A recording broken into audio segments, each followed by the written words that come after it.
Hey there, Dreamstone Warriors. Edward Guzman here, aka Eddie Goose.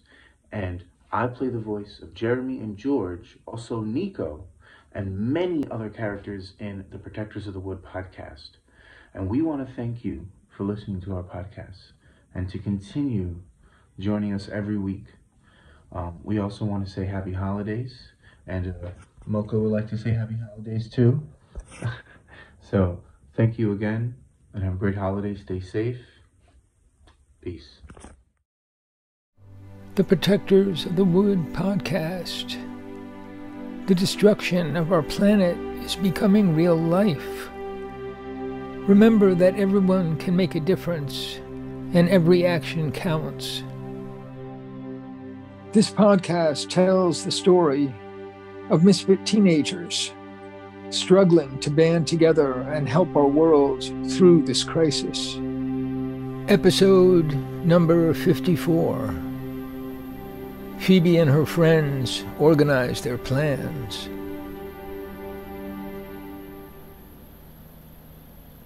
Abby smiled.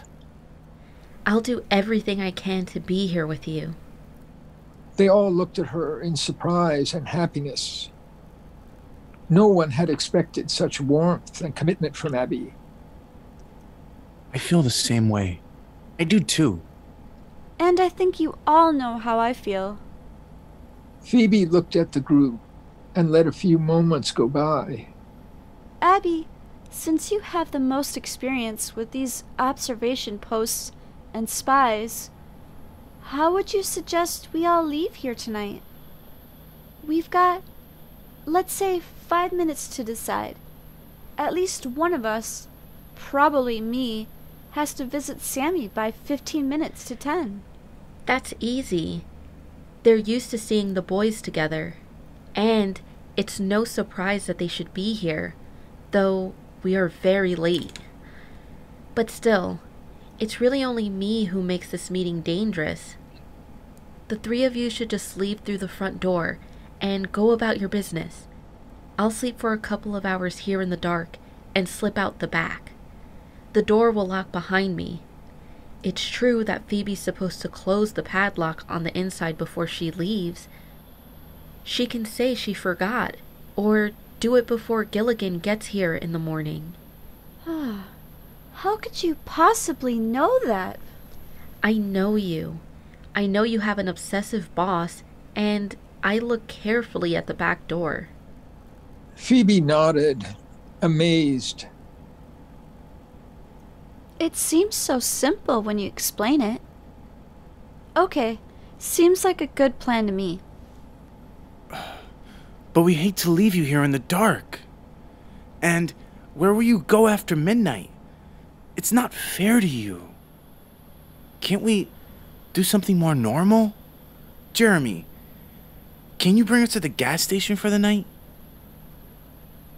Phoebe noticed that Abby was blushing. I wish, but no, we can't do something more normal. At least not now. Think about what I told you earlier. Let me play this out my own way. George nodded. When will we see you again? At least by Friday.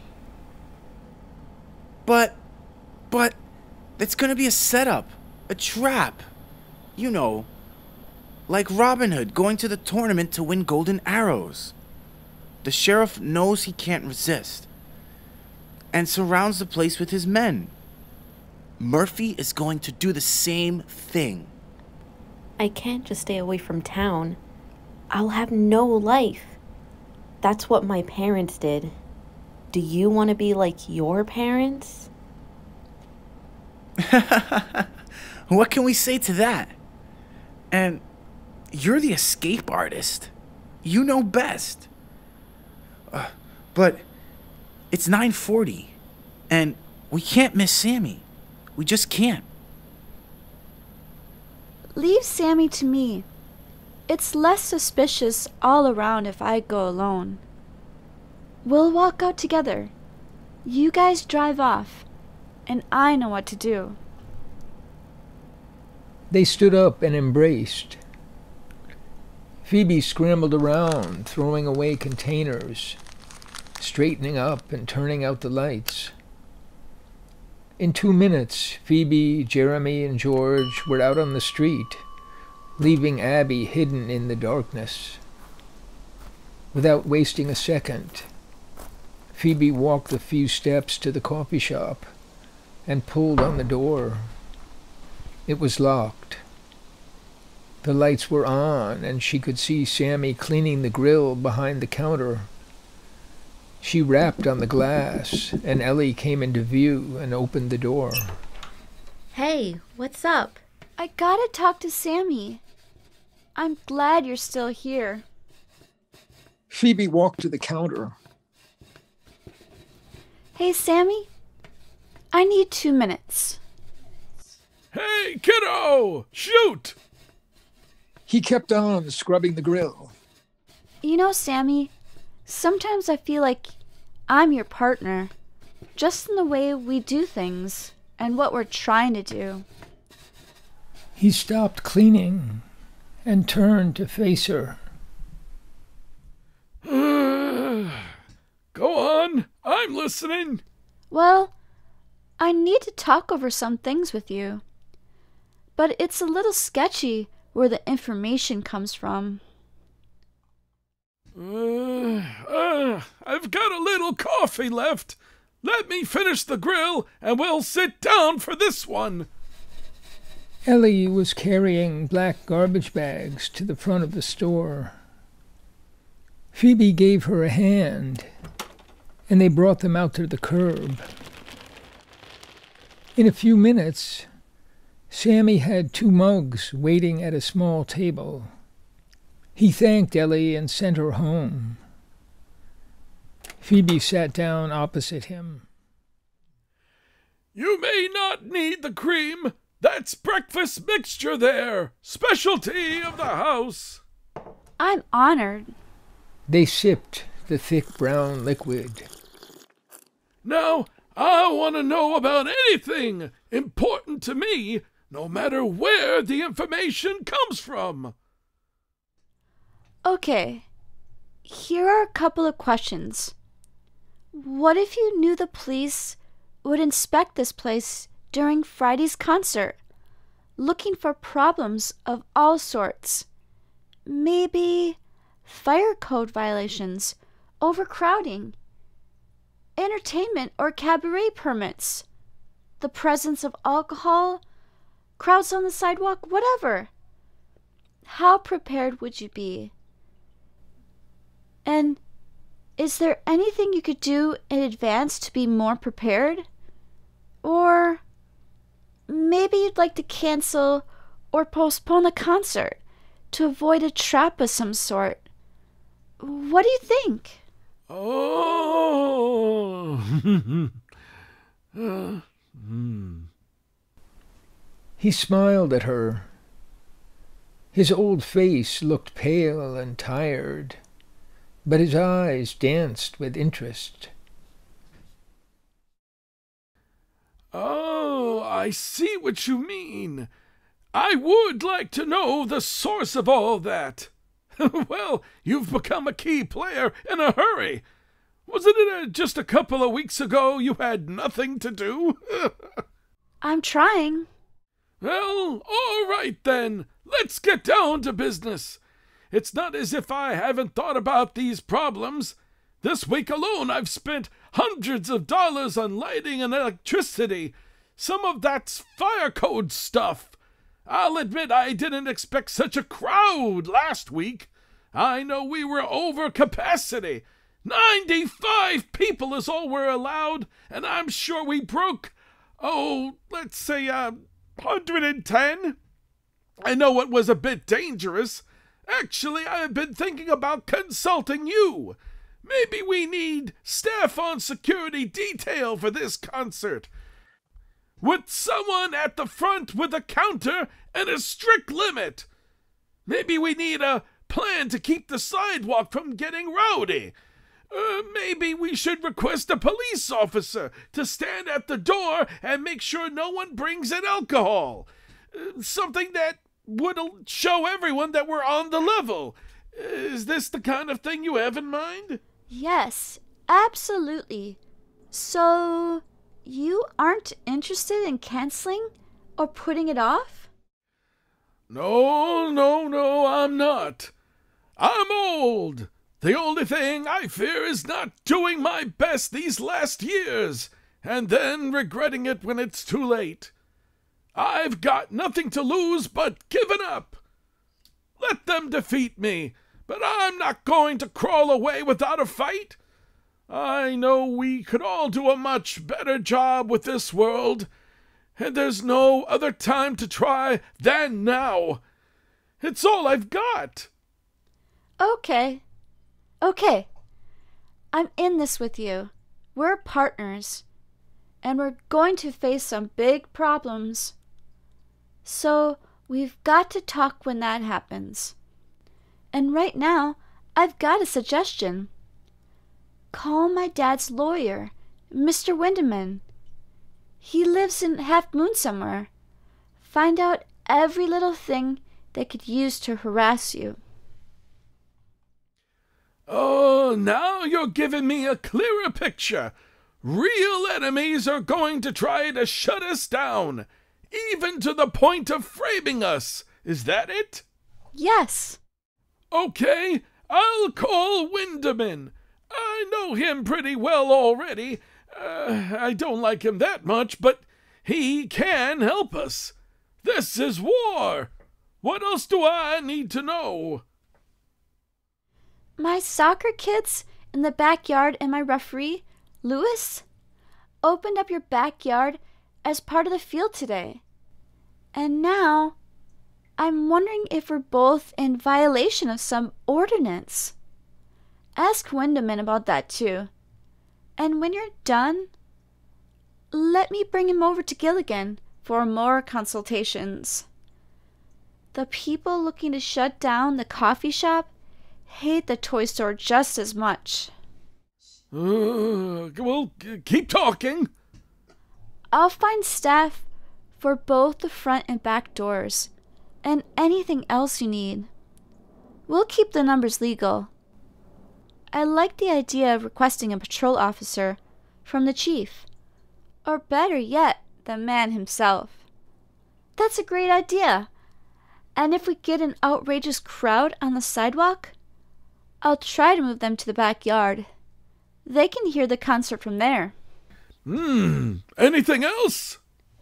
Is it possible that police might try looking for runaway teens? Or some similar thing that we can't defend against? Well, that doesn't sound like anything the chief would allow. At least not as an excuse to shut down the concert. No, it doesn't. But I see what you're getting at. You're hinting that Chief Santiago is not in control of this situation. And there's only one place I know of where you could have heard that. No, don't worry. I've already forgotten it. We understand each other. Sitting at the table and facing the back of the store, Phoebe had been looking at the few remaining fruits and vegetables in the bins at the back wall. That's all you got left from what Chester was selling today? I thought I saw those tables piled high. They were piled high, and we practically sold out, though I've got a few more things in the refrigerator. I moved everything out to the sidewalk, and people appeared like magic.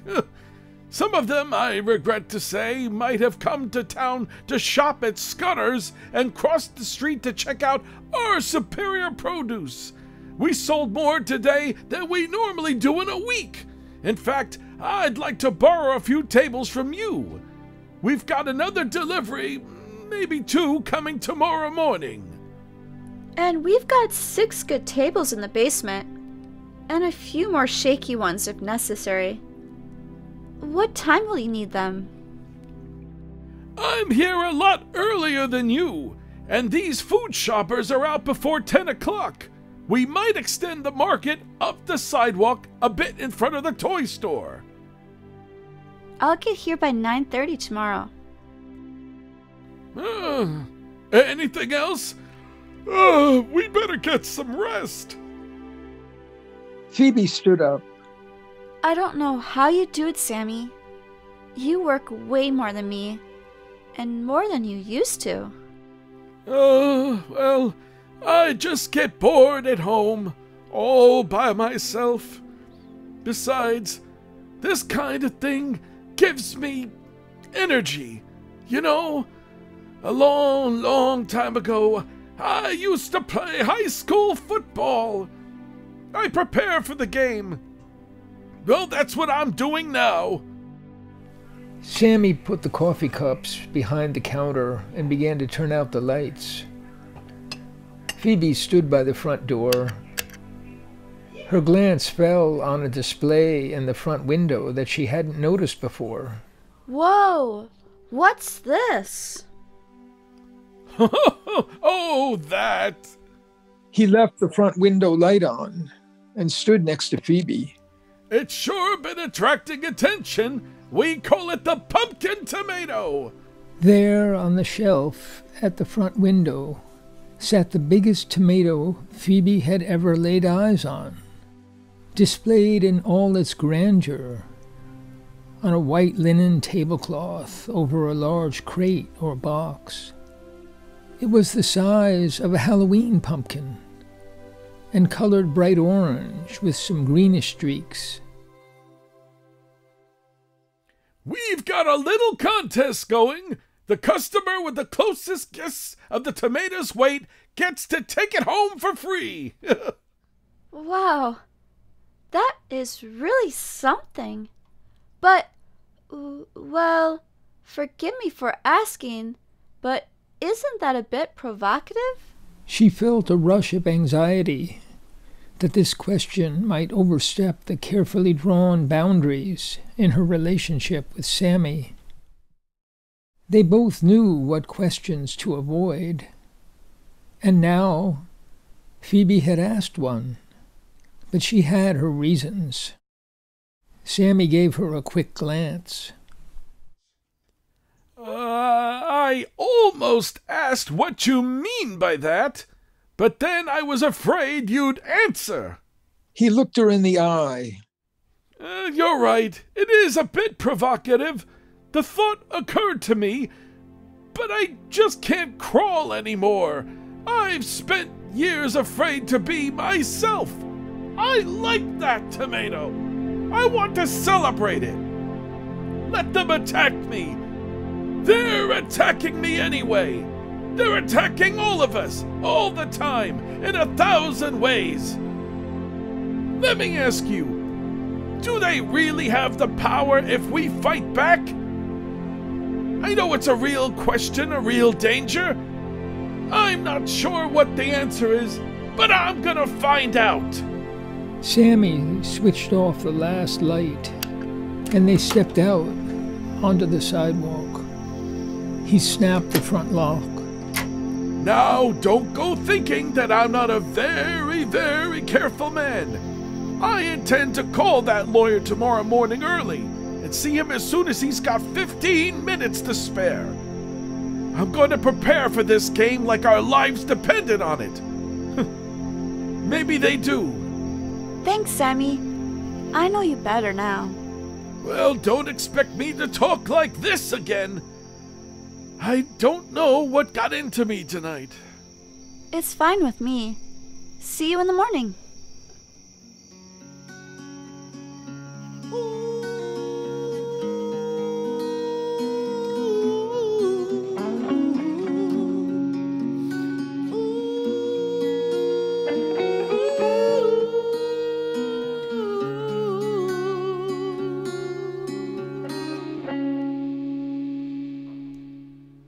The sun is rising in the bright blue sky.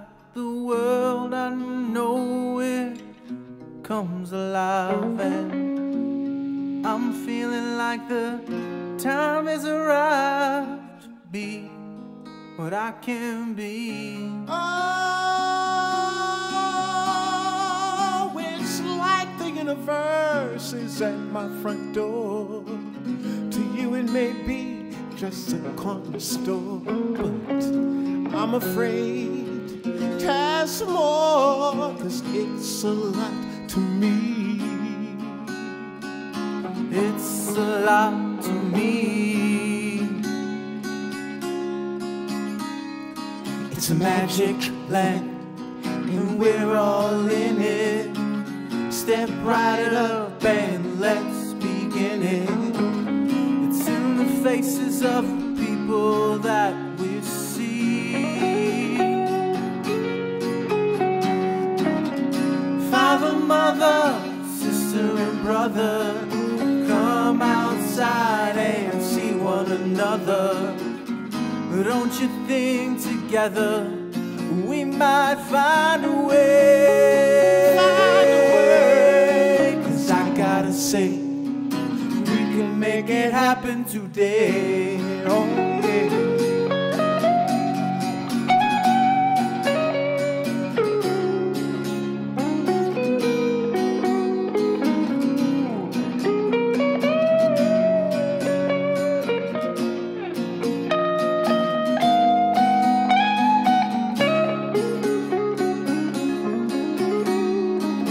Life could be wonderful and terrible too. Just about anything can happen to you. I say it matters what we do. Ooh.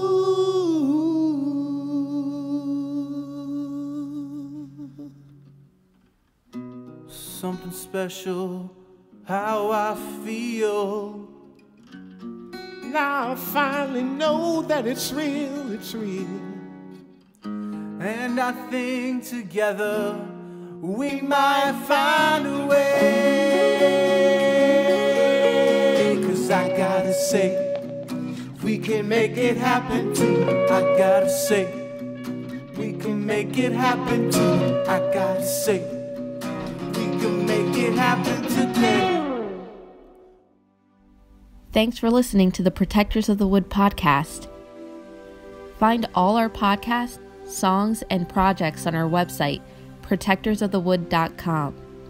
And to all the eco warriors out there, remember that everyone can make a difference and every action counts.